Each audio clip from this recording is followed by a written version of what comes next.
नमो नमः। नमस्कारः।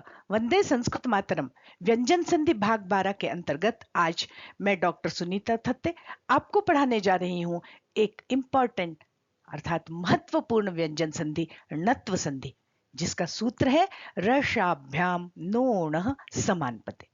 तो यदि आपने अभी तक चैनल को सब्सक्राइब नहीं किया है तो जल्दी से सब्सक्राइब कीजिए, और वीडियो देखने के बाद पसंद आने पर भी आप लाइक कमेंट और शेयर करना भूल जाते हैं। तो थोड़ा वीडियो देखने के बाद यदि वीडियो पसंद आता है तो जल्दी से लाइक शेयर और कमेंट्स कीजिए। और अब आइए हम पढ़ते हैं व्यंजन संधि भाग 12 णत्व संधि का सूत्र। पहला सूत्र रसाभ्याम नोणः समानपदे। सबसे पहले हम देखते हैं कि एनसीईआरटी की पुस्तक व्याकरण विधि में णत्व संधि की परिभाषा क्या लिखी हुई है। तो आइए, ये व्याकरण विधि का पेज आपके सामने है। यहां लिखा है न का ण होना, अर्थात न के स्थान पर ण होना।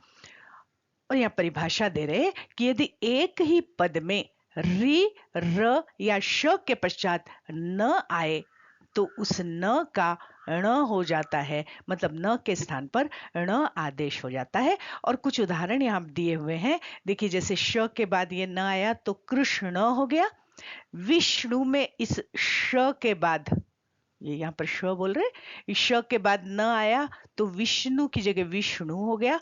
स्वर, ये र था यहाँ पर जो ऊपर चला गया, तो स्वर न की जगह पर न हो गया। र के बाद न आया तो भी न हो गया। और वही स्थिति यहाँ वर्ण, इसमें भी है। तो यद्यपि इतनी सी परिभाषा और इतने से एक्सप्लेनेशन से मुझे मालूम है कि आपको भी ये व्याकरण विधि का पेज देखकर णत्व विधान बिल्कुल भी समझ में नहीं आया होगा।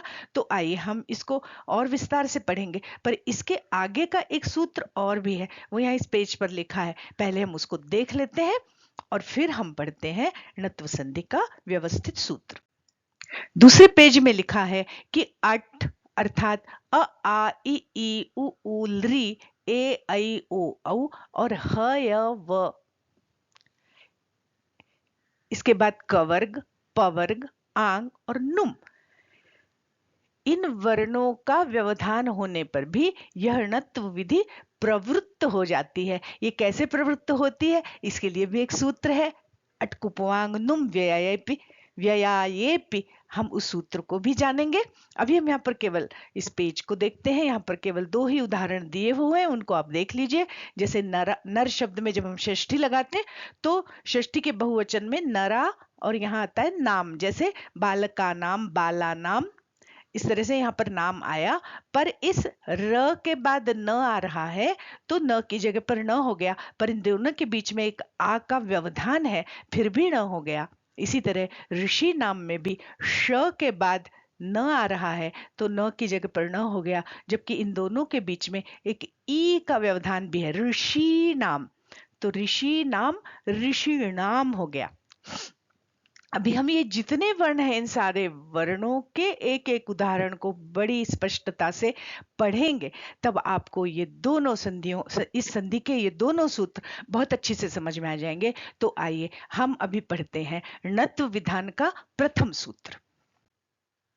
णत्व विधान का प्रथम सूत्र, यह सूत्र कहता है कि रशाभ्याम नो णः समानपदे। यहाँ पर किसी महत्वपूर्ण पद की अनुवृत्ति नहीं आ रही, ये सूत्र अपने आप में पूरा अर्थ दे रहा है। यदि संहितायाम मतलब संधि के प्रसंग में रसाभ्याम नोणः समान पदे। आइए इसका अन्वय करते हैं। अन्वय कहता है समान पदे रसाभ्याम नः णः। अब हम इसके एक एक पद का अर्थ करते हैं तो आपको यह सूत्र बहुत अच्छी तरह से समझ में आ जाएगा। देखिए, समान पदे, समान पद में अर्थात एक ही पद में, मतलब दो पद में होगा तो ये नियम नहीं लगेगा। एक ही पद में यदि ऐसी स्थिति बने, कैसी स्थिति, र शाभ्याम, र और श माने मूर्धन्य श, तो र और श इन दोनों के बाद, र और श के बाद, बाद मैंने कहा तुरंत बाद, र और श के तुरंत बाद आने वाले नह, नह माने न का, णः, माने ण हो जाता है। हम इसको दूसरी तरह से बोल सकते हैं कि न को ण आदेश हो जाता है। समान पद में मतलब दो तीन शर्तें हैं। एक ही पद होना चाहिए, यदि दो पदों में ऐसी स्थिति होगी तो नहीं होगा। और क्या होना चाहिए, र और श के बाद न आए तो उस न की जगह पर ण हो जाता है। पर यहाँ पर एक वार्तिक है और र श के अतिरिक्त वो एक और स्वर का यहाँ पर एक कथन करता है और वो वार्तिक कहता है कि रि वर्णात् नस्य णत्वम वाच्यम। रि वर्णात् माने ऋकार के बाद, रि वर्ण के बाद भी नस्य माने नकार को या न को, णत्वम वाच्यम न का णत्व जानना चाहिए। माने रि वर्ण के बाद भी अगर न आए तो उस न की जगह पर ण हो जाता है। तो अब अपने इस सूत्र में र और श के साथ एक वर्ण और जुड़ गया री। तो अब हमारे समान पदे माने समान पद में अर्थात एक ही पद में र और श और उसके साथ री भी। तो देखिए समान पद में अर्थात एक ही पद में अब तीन अक्षर हो गए, र श मूर्धन्य श और री। इन तीनों वर्णों के बाद मतलब तुरंत बाद यदि न आता है तो उस न की जगह पर ण आदेश हो जाता है। तो भाई हम इस परिभाषा को एक बार अच्छी तरह से देखते हैं और आगे चलते हैं। हमारी परिभाषा कह रही है कि समान पद में अर्थात एक ही पद में र श और री। अब री चूंकि ह्रस्व और दीर्घ दोनों होता है इसलिए दो वर्ण हो गए रि री। एक ही पद में र श और रि के तुरंत बाद आने वाले न की जगह पर ण हो जाता है।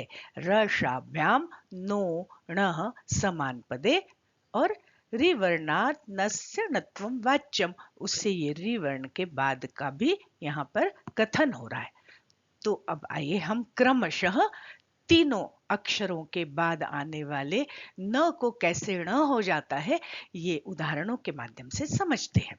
र के बाद आने वाला न, श के बाद आने वाला न और री के बाद आने वाला न ण में परिवर्तित हो जाता है। अब देखिए यहाँ पर एक निर उपसर्ग के साथ ये नी धातु से बना हुआ नयः शब्द आया और यहाँ पर संधि होने की स्थिति बनी। यहाँ रसाभ्याम नोणः समान पदे सूत्र आया और देखिए र वर्ण के तुरंत बाद न आया है तो इस न की जगह पर ये ण हो गया और हमारा शब्द बना निर्णयः। ये हमने र का उदाहरण देखा। अब आइए हम श का उदाहरण देखते हैं।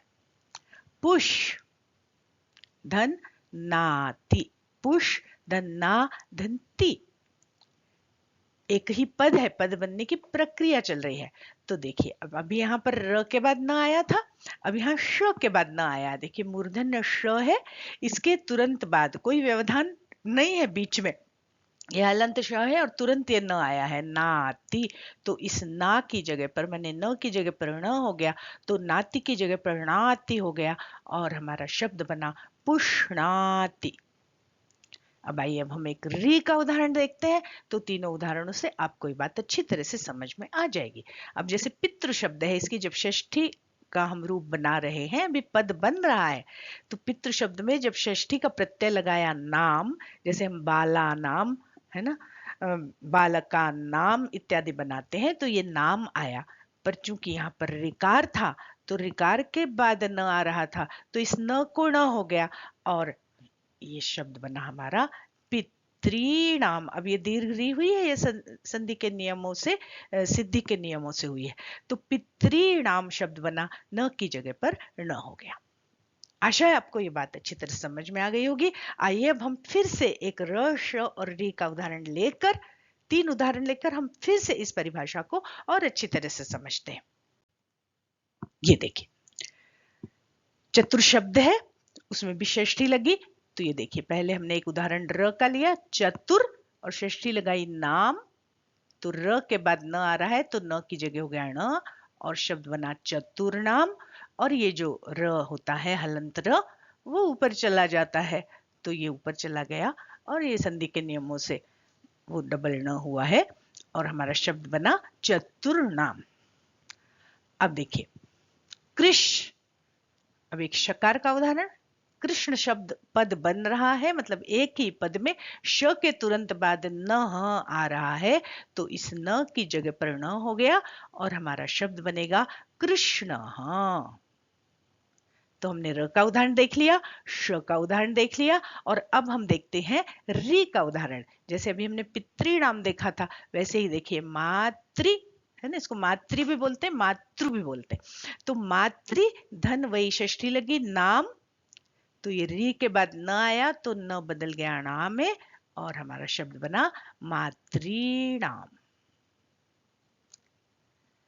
इस तरह से र श और री के तुरंत बाद आने वाले न को ण हो जाता है। रशाभ्याम नोणः समान पदे। यह सूत्र आपको अच्छी तरह से अब समझ में आ ही गया होगा। अब हमने जो परिभाषा पढ़ी कि समान पद में ऐसा होता है, तो इसका मतलब कि अगर असमान पद होगा, समान पद में अर्थात एक ही पद में, तो अगर रश और री के तुरंत बाद न आए तो न आदेश हो जाता है। तो इसका मतलब हुआ कि यदि असमान पद होगा, माने दो अलग अलग पद होंगे और ये उक्त स्थिति बनेगी, माने रश के तुरंत बाद न आएगा, तो उस न की जगह पर ण नहीं होगा। जैसे दो शब्द हैं, वायु नयति, विसर्ग संधि के नियमों से विसर्ग हो गया र और बना वायुर नयति। अब देखिए वायुर का र है, उस र के तुरंत बाद नयति का न आ रहा है, फिर भी वायुर नयति नहीं बनेगा, वायुर नयति ही बनेगा। इसी तरह अग्निर नयति, अग्निर का ये जो र है, अग्नि ही नयति है, ये विसर्ग को र हुआ, और अग्निर और नयति, तो देखिए इस र के तुरंत बाद न आ रहा है, पर ये दो अलग अलग पद हैं, ये समान पद नहीं है, इसलिए इस न की जगह पर ण नहीं होगा और हम संधि भी करेंगे तो हम लिखेंगे अग्निर्नयति।